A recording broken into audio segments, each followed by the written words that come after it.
We're here at Sun and Fun 2018. We often like to stop by Aerodrome because, you know, there's always something new, and once again, we've got something new. But we've got something new here that's especially new because it's not something that Robert Basley created. I'm Dan Johnson, and I'm talking with Blake and Sandy Thomas. You are the folks who built this. So you know everything about it, right? Well, I wish I could say I knew everything, but Robert Basley did a great job helping us build the airplane. Oh, great. Okay, so tell me a little bit about how that worked. It's a great kit. We did builder's assist, so we decided on what airplane we wanted, which was an airplane that we wanted, some military World War I airplane, and something that we as Americans had during World War I.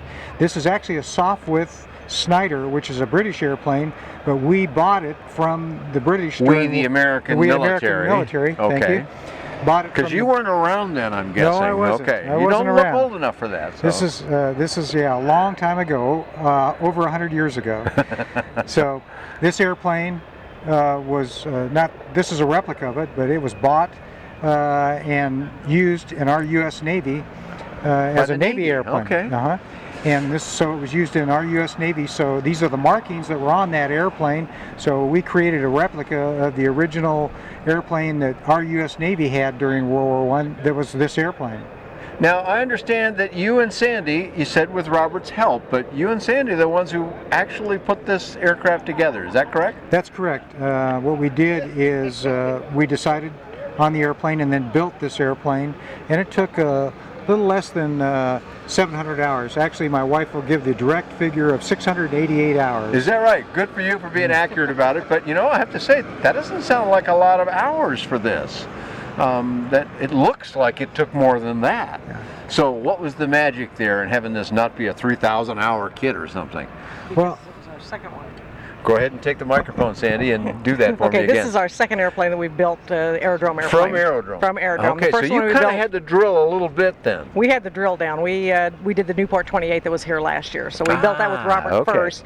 That was a single-seat fighter, which meant I couldn't get in it because I didn't finish my license flying. Okay. So the other reason we decided on this airplane was because it's a two-seater. I peeked inside and I saw it's got a wide joystick, and I couldn't really see until I got up there a little bit and looked and went, hey, this is a two-seater. So. And it's got two throttles too, and it's got everything's on one side's on the other side, so we can both take her up and fly her. Well, I want some more detail, but let's back up a little bit and say, so the second Aerodrome, so tell me a little bit how you came across Aerodrome. I mean, I know what you said you were after, but how did you come across Aerodrome, and how's it been working with Robert? Well, Blake will tell you that he has wanted to build World War I airplanes from the time he was a second lieutenant in the military. He always wanted to build one, and he wanted to build fighters originally because he flew fighters in the Air Force. Okay. And we saw the movie Flyboys.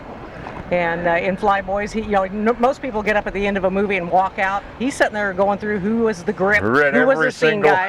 And it finally got down to Airdrome Aeroplanes, Holden, Missouri, and we walked right out and he called Robert and said, we want to come visit you. And so we went out there to his little place and just had a great time. I mean, you'll never find a better man than Robert Basley. He's just a fantastic guy. He showed us everything he had and just took us under his wing and said, I'm ready to go whenever you're ready to go. And that was the end of that. We built the first one and then built the second one, and I think they're thinking about a third, but I don't know what it would be. Well, good thing you stuck around for the movie there then to get all the rest of it, and ultimately the information you needed. Yep. That's right. So where did you go to work with Robert then? You did it at his facility then? Yeah, it's in Holden, Missouri. Okay. And we actually did what we called a builder assist program. And that's where he teaches you his technique on how to build the aircraft. And then you go ahead and build parts of the aircraft initially, and you then can take those skills and continue to finish the aircraft afterwards. And it's called builder's assist. Now, 700 hours, you didn't do that in one weekend, so did you move in with Robert, or how did you handle the part about, how'd you get the 700 hours in? All at his place, right? Yes, we actually did it at his place. You could actually take yours home if you wanted to, or you could do it at his place, but we'd come and visit for 3 or 4 days at a time. And actually, one period I came for 3 weeks. I had 3 weeks vacation from my job. Okay. And I spent 3 weeks working like 12 hours a day on the airplane. So we got a lot done. You're kind of glad to go back to work, huh? It was nice to go back to work. Kick back and relax a little bit. Yeah, that's right. That's right. I'm kidding. Your employer doesn't need to know that, but we're just having a little fun here. Retired now. Okay, good. So when did this project happen then? What year? 2011 is when we started it, but we finished it in 2012. Well, I'm telling you, it's a beautiful thing, and you know, I'm a pilot, so first thing I go look at is the cockpit. Sure. Because that's what I know how to do. I'm not so good about putting things together like you folks are, but I looked inside there and went, wow, this is kind of cool, but I got to ask you right away, because there's one instrument, I'll call it an instrument, on the left side of the panel. It looks like sort of a weird flashlight. What's that? That's actually the compass.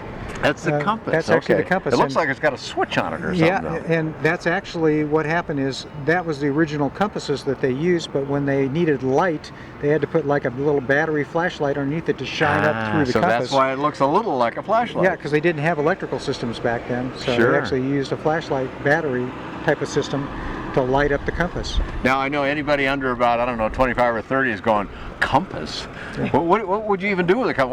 Why didn't you just use your GPS? Well, come on, folks. It's a little before GPS. But A little before. Yeah. So, have you flown the aircraft? Yes, it's got actually about 50 hours on it right now. So. Have you both flown the aircraft? Yeah. So Sandy, take the microphone and tell me a little bit about your experience at flying this airplane that you and your husband built. I only had 15 minutes. That was it. And well, how were the 15 minutes? Well, 15 minutes was great. Now, this was about, when we built it in 2012, we were about 25 pounds lighter, both of us. So airplanes and people tend to gain weight over time. I've yeah, noticed the older that, you get, you put on a little weight. So it's a little tight in the cockpit right now. We both need to go on diets and quit eating the egg breakfast cup that they do over here.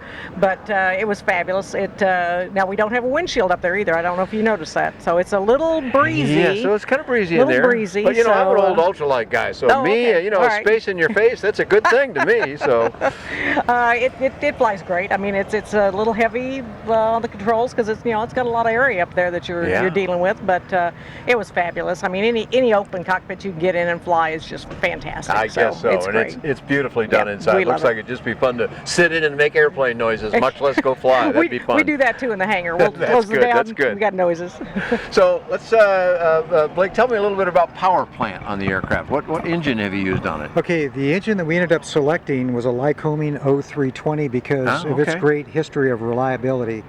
There are other Producing engines. how much power? It produces 150 horsepower. 150, okay. The original engine that went in this airplane was a Gnome 100 horsepower engine, and as you well know, that's engine, if we could actually find one, would be an over 100-year-old engine. Yeah, wow. And they didn't run very good then, so we wanted something that would actually keep the aircraft airborne instead of landing at unprepared fields all the time. But the Lycoming does a great job, and it's very reliable and performs very well on the aircraft.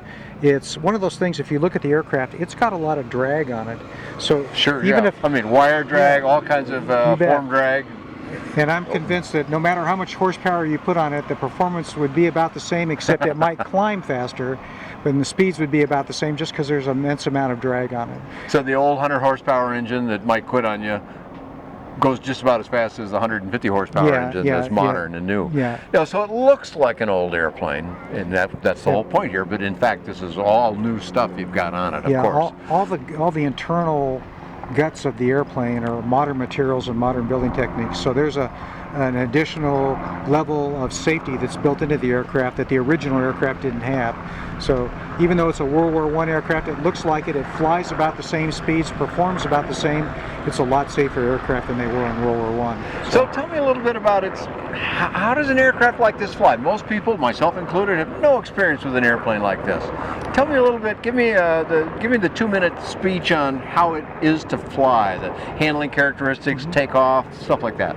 Well, it's very interesting. If you were an experienced pilot in a Cub or a Champ, which are two tail dragger aircraft, tail wheel aircraft, there's a lot of similarities. The aircraft fly very close to it. The only difference is this is a 1913 control system, so the controls are heavier and not near as nimble as a Cub or a Champ, but it lands and takes off about the same. You'd be also surprised, the 150 horsepower engine, it does a good job jumping off the ground. I can get off the ground in 300 or 400 feet. Is that right? Yes, I can. What is the gross weight of the airplane? Let's put it in perspective here. Gross weight meets LSA criteria. It's actually 1,319 pounds. Is that right?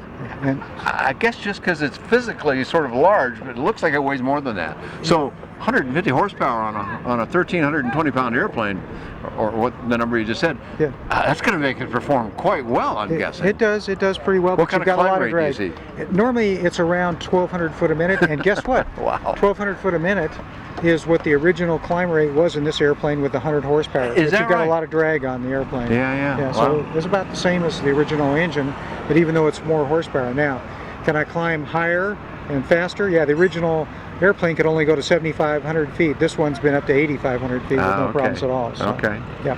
And when Sandy goes and flies with you, do you do some instructional things, or how does that work between husband and wife? Well, it's very difficult, as you well know. You knew where I was going with that, didn't you? I have instructed her a few times in airplanes, and things didn't go very well. So I don't try and instruct her too much in an airplane. She's a pretty good pilot. She's soloed the Luscombe and also the Cessna 150. So she's done a good job in those airplanes. Great. Do you look forward to flying this solo? Oh, no. No? Probably not. It's a husband and wife proposition, Yeah. huh? All right, that's very cool. Yeah. So I was also looking at the entry to it. I was kind of studying how that works, and I see you got, I assume that's a grip handle to get up, Yep. and right foot in the little opening in the fuselage there, which is all like leather wrapped. Yep. It's the detail's great. I love the detail.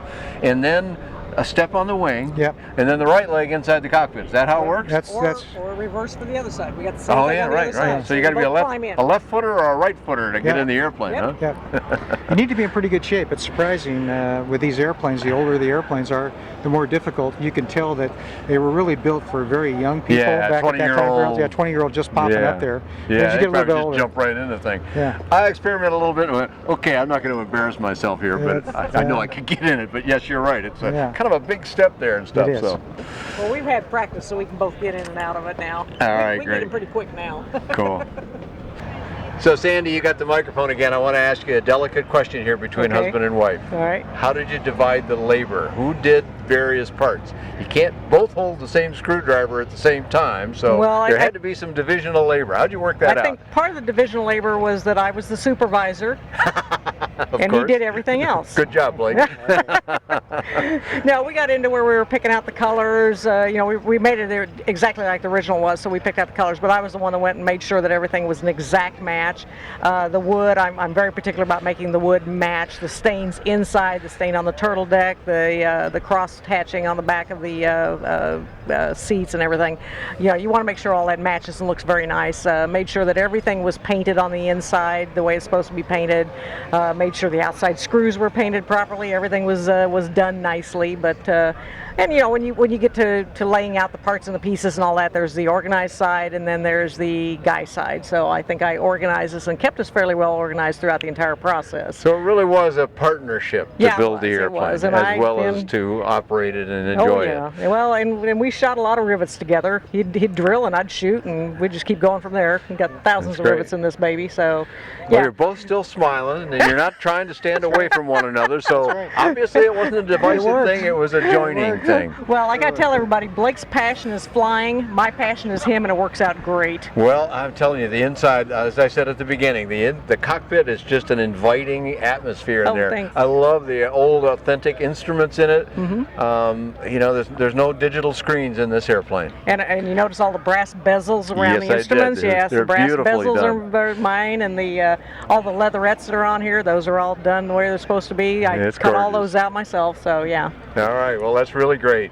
Well, to find out more, not necessarily about your particular project, I've asked you most of the questions I can think of, but more about Aerodrome Airplanes and your success with Robert. That was great to hear. How do we find him and get more information Or about you just what go he's on the got to offer? website. That's real easy. It's Airdrome Aeroplanes.